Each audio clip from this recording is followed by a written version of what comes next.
When it comes to the Halo campaign evolved, one quote comes to mind. Evil cannot create, it can only destroy. That's right, don't get it twisted. This is Concord wearing a Halo skin suit because Halo died a long time ago. Look, it hurts me to say that, and as funny as seeing the Halo fans crash out, I'm not gonna lie, the Halo franchise was incredible. It used to be the peak gaming in the 2000s. When Halo 3 came out, it very quickly became the fastest selling piece of media ever. Halo is why Xbox was relevant in the 2000s and stopped being relevant when Halo stopped being relevant. And speaking of relevancy, hit the like button and subscribe, baby. And don't forget to hit that notification bell. Now, hearing that old school Halo theme just brings deep sadness because 343 or Halo Studios, whatever the they're called, and like I said in a previous video, just because you call yourself Halo Studios doesn't mean that all of a sudden you know how to make Halo games. By the way, don't forget, this is a win-win for, Halo Studios, because if the game succeeds, they disprove the chuds and get paid, and if the game fails, it's just another chud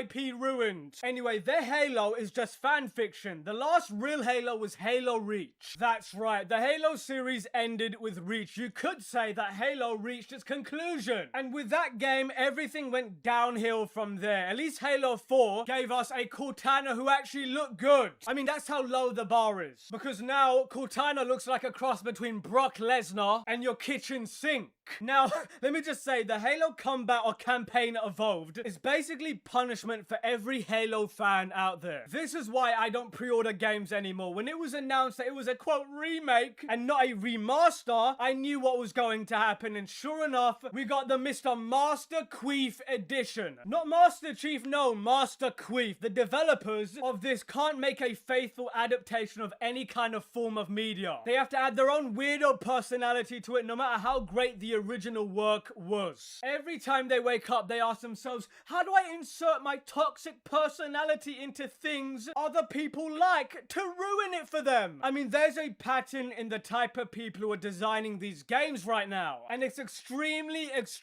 disheartening. These parasites latch onto success and try to take credit for it. It happens everywhere now. It's truly a pathetic sight to behold. That's why we have indie games that are superior, way superior nowadays. I've been busy playing Subnautica 2, Project Zomboid, Power World, I mean the AA. And indie space is where the actual talent is. The Western AAA landscape is just a bunch of terrible women and beta males making terrible games for an audience that has never and will never exist. I hope the studio gets shut down and everybody involved gets laid off. These idiots have had this IP for over 15 years. The tourists are the ones making the games now and they need to go. The only reasonable response is to stop buying games from them and the rest of the industry, so they can't ruin any more video games. Keep your wallets closed. All of the gates are secured and locked down from now on, fellas. Don't let those couple of green-haired baristas in. I mean, God, this is just so sad. I mean, imagine catering to people who will never buy your game in the first place. It's truly moronic. And the worst part about this is that the people who are truly passionate about making video games are barred and banned from the industry by this mafia of weirdos. Now let's get to the clip that everybody's talking about. I forgot to mention this in my last video, but I need to say it now. I played it in my last video, but I need to make it clear. Master Chief is 7'2" in his armor. And in this scene, they still made this bull dyke almost as tall as him. In this cutscene, this guy, this girl or whatever said,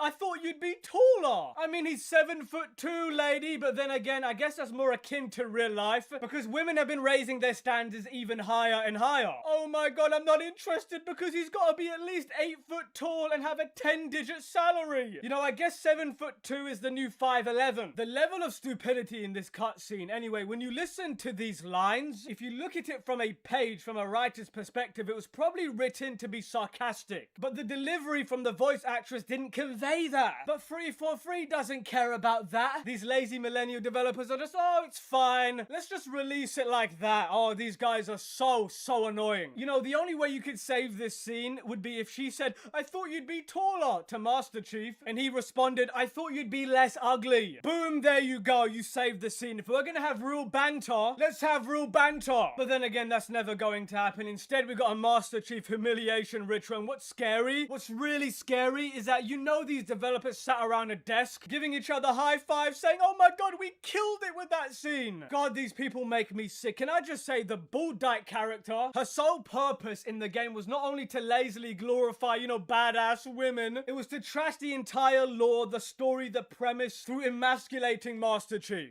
I'm not joking, by the way, that's what I think it is. Look, when you watch the scene, that character feels like someone made an AI to mock modern games. I can't actually believe it's real. Anyway, Halo Campaign Evolved hits the weakest ever Steam launch despite strong sales chart run. I'm so glad about that, by the way. I'm so glad it hit the weakest ever Steam launch. And the fact that it only has like 3,000 people playing it right now. Imagine paying $60 to buy that just so you can ruin your childhood. I mean, it's never been easier to not spend my money. Anyway, Halo Campaign Evolved has launched to a split verdict from players and platform data alike. The ground-up remake of Halo Combat Evolved's campaign went live globally on July 28, 2026 on Halo Series X and S, PlayStation 5 and PC, marking the first time the franchise has ever appeared on a Sony console. Yet early data shows the title recorded the smallest Steam concurrent player debut in franchise history, even as it topped the storefront sales charts. I mean, somebody asked me, by the way, I saw this on X, and if you haven't followed me over there, go follow me, I'm going viral as we speak. But I was on X earlier and I saw someone ask, why are Halo fans never satisfied? And I think I have an answer for that. Imagine growing up eating the most perfectly made food. We're talking gourmet stuff, 5-star restaurant type of food. The kind of stuff you just can't wait to eat. Now imagine that same restaurant just microwaving,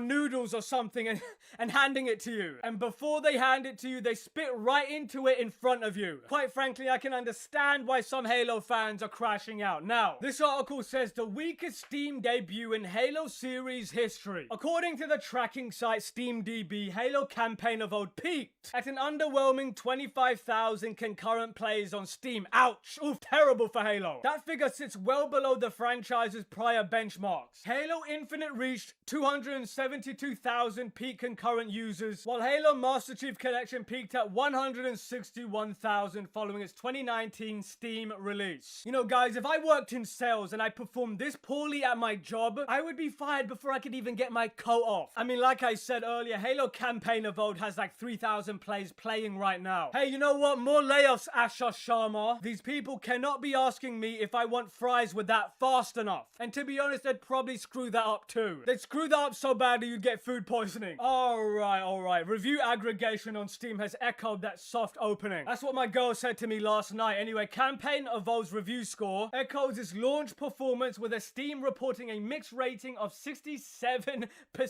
positive reviews out of a pool of 6,000 user reviews. Reporting from Tech Power Up's noted issues pointed to user reviews are more related to the technical problems than not. A theme corroborated by Invin Global, which flagged optimization issues such as cutscenes being locked at 30 frames, alongside the removal of the original competitive multiplayer. If you're unable to give us the same experience we had 20 years ago, you should probably not release the game. You're incompetent. But anyway, everybody's heard this story before. The legendary series destroyed by the people who have no right to do so. They detest the people who enjoy it and resent the people who made it. That's why it came out sloppy and garbage. And the moment you give your money to these people, you are paying them for your own humiliation. Cut them off right now. They're pissing in your face and telling you it's raining and you're thanking them for that. There has to be a line in the sand moment. And by the way, it's obvious that the Halo fans are done with these developers too, because they've been butchering the franchise for over a decade now, and the fact that Microsoft still keeps them around makes me question if there's some blackmail involved behind the scenes. And on that bombshell, let me know what you think in the comments. Manix out.